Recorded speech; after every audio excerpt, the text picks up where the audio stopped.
90년 전 수천만 명을 숨지게 한 것으로 알려진 스페인 독감 바이러스와 조류 인플루엔자의 H5N1형 바이러스가 비슷하다는 연구 결과가 나왔습니다. 연구팀은 조류 인플루엔자 변종 출현에 대비한 대책 마련이 시급하다고 밝혔습니다. 도쿄에서 홍지명 특파원이 보도합니다. 도쿄대학 의과학연구소는 최근에 조류 인플루엔자 성질 규명을 위해 90년 전 유행한 스페인 독감과 비교해봤습니다. 연구팀은 유전자 정보를 바탕으로 스페인 독감 바이러스를 인공 합성해 원숭이 7마리에 감염시켰습니다. 그 결과 일반적인 인플루엔자와는 달리 면역 기능이 정상 작동하지 못하는 것으로 나타났습니다. 이에 따라 왼쪽의 정상적인 원숭이 폐세포와는 달리 감염 8일째의 원숭이는 오른쪽 폐세포처럼 최대 90%까지 손상돼 숨을 쉴 수 없게 됐습니다. 따라서 지금의 조류 인플루엔자가 사람끼리 감염되는 변종이 발생할 경우 엄청난 피해가 유상된다며 시급한 대책 마련을 촉구했습니다. 국내에서도 사람이 조류 인플루엔자 바이러스에 감염됐었던 사실이 밝혀졌습니다. 먼저 이주훈 기자가 보도합니다.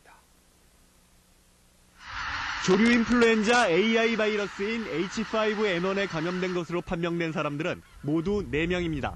2003년 12월부터 2004년 3월 조류 인플루엔자에 감염된 10개 시군 19개 농장에서 닭과 오리를 살처분했던 공무원 3명과 군인 1명입니다. 중국에선 우리 김치가 선풍적인 인기를 끌었다. 고추장과 김치, 발효를 통해 얻은 우리의 매운맛은 사스 바이러스와 관계가 있지 않을까.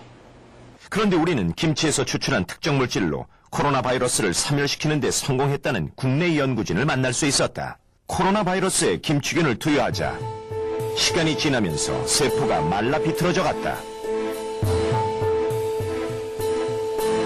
김치의 활성 물질이 세포에 밀착하면서 코로나 바이러스를 고사시키고 있는 것이다.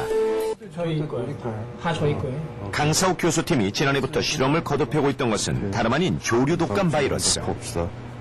어떻게 나올지. 김치균 배양액이 조류 독감을 퇴치할 수 있을 것이란 가능성을 두고 연구가 계속되고 있었다. 조류 독감이 일종의 인플루엔자 바이러스다. 강사욱 교수팀은 김치균 배양액을 직접 닭에게 사용해보기로 했다. 눈을 못 뜨고 있는 이 농장의 닭들은 기도가 막혀서 호흡곤란을 겪고 있었다. 전형적인 저병원성 조류독감 증세였다. 조류독감에 걸린 닭 13마리엔 사료와 물만을 주었고 또 다른 닭 13마리엔 사료와 함께 김치균 배양액을 먹였다. 김치균 배양액을 먹은 닭들은 다시 활기를 치고 살아났다. 김치균 배양액을 먹은 닭들은 몸무게도 2배로 늘었다. 김치의 조류독감 퇴치 가능성이 확인됐다. 아토피 피부염으로 고생하는 자녀를 둔 가정에선 이번 설 연휴에 주의를 기울여야겠습니다. 지난 1월 우리는 한 피부과 전문의를 통해 만 3살의 주윤이를 만날 수 있었다. 주윤이가 아토피성 피부염 때문에 어떤 고통을 겪고 있을지 한눈에 알 수 있었다.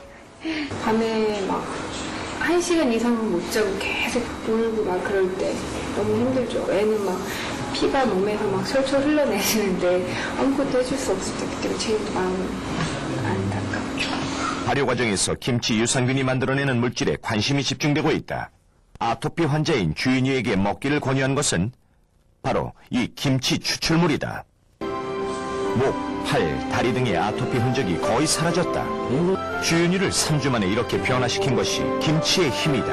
각종 세균 바이러스 침투로 인하여 면역기능 약화, 722가지 각종 성인병, 암, 고혈압, 중풍 등 활성산소의 황산화 작용이 높아 치매나 중풍의 치료 효과가 높은 것으로 밝혀졌습니다. 또한 암이라 해도 간에 열이 많아 생기는 간경화나 지방간 치료의 치료 효능이 높은 것으로 나타났습니다.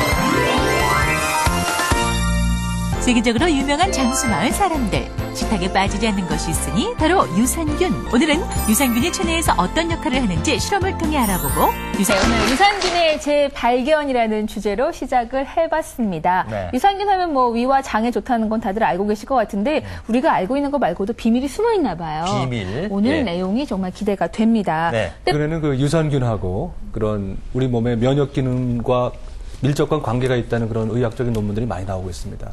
특히 이렇게 대장암 수술을 하신 후에는 장 내에 있는 좋은 균과 또 해로운 균의 그런 균형이 깨지기가 쉽습니다.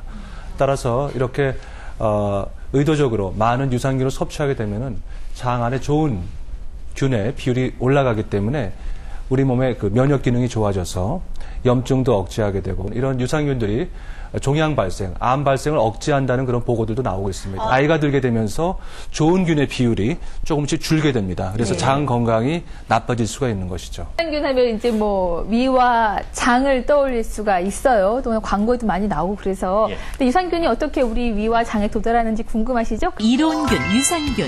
과연 유산균은 어떻게 장에 도달하는 걸까요? 90%가 죽었다고 말할 수도 있습니다. 하지만 아직 남아있는 수는 10의 7승계.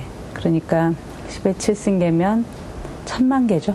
예, 1000만 개가 남아있기 때문에 증식할 수 있는 환경에서는 아주 기하급수적으로, 말 그대로 기하급수적으로 증식할 수 있습니다. 우리의 장 건강을 돕는 유산균으로 건강 유지하세요.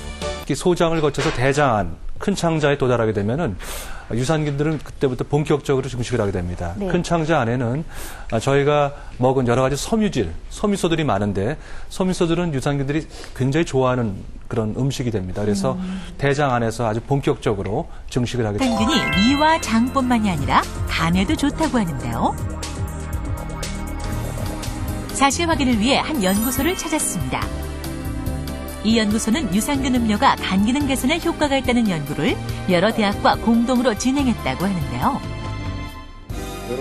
최근에 유산균이 간 기능을 개선한다는 연구 결과들이 많이 발표되었습니다. 유산균이 알코올을 분해하고 간 독성 물질로부터 간을 보호함으로써 간 기능을 개선한다는 것을 확인하게 되었습니다. 이렇듯 유산균은 간 건강에 도움이 되는 여러 가지 활성을 나타내고 있습니다. 무엇보다 중요한 것은 이러한 효능을 갖고 있는 유산균을 발효 또는 다른 식품 등을 통해서 장기간 주기적으로 섭취하는 것이 간 건강에 도움을 줄 수 있을 거라고 생각됩니다.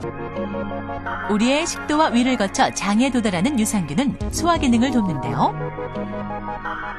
그 종류만 해도 30여 가지나 됩니다. 최근 유산균이 다이어트에 효과가 있다는 연구 결과가 영국에서 발표됐는데요. 바로 유산균이 지방 흡수를 떨어뜨려 비만 해소에 효과가 있다는 내용입니다. 유산균이 인체의 신진대사에 변화를 일으킨다는 것인데요. 그 결과 쥐의 체중이 감소되는 것을 확인할 수 있었는데요. 이것은 지방의 흡수에 관여하는 담즙산에 영향을 미쳤기 때문인데요. 즉, 몸속에 들어간 유산균은 이 담즙산의 분비를 억제시킨다고 합니다. 그러면 같은 양의 음식을 섭취해도 흡수는 줄어들어 비만 억제 효과를 나타낸다고 하네요. 이거 뭐 이런 거 먹으면 달짝지근해갖고 살찔 것 같은데 아니에요? 네, 만약에 치료 목적으로 드신다면은 가능하면은 당분이 없는 무가당 유산균을 드시는 것이 도움이 되겠습니다.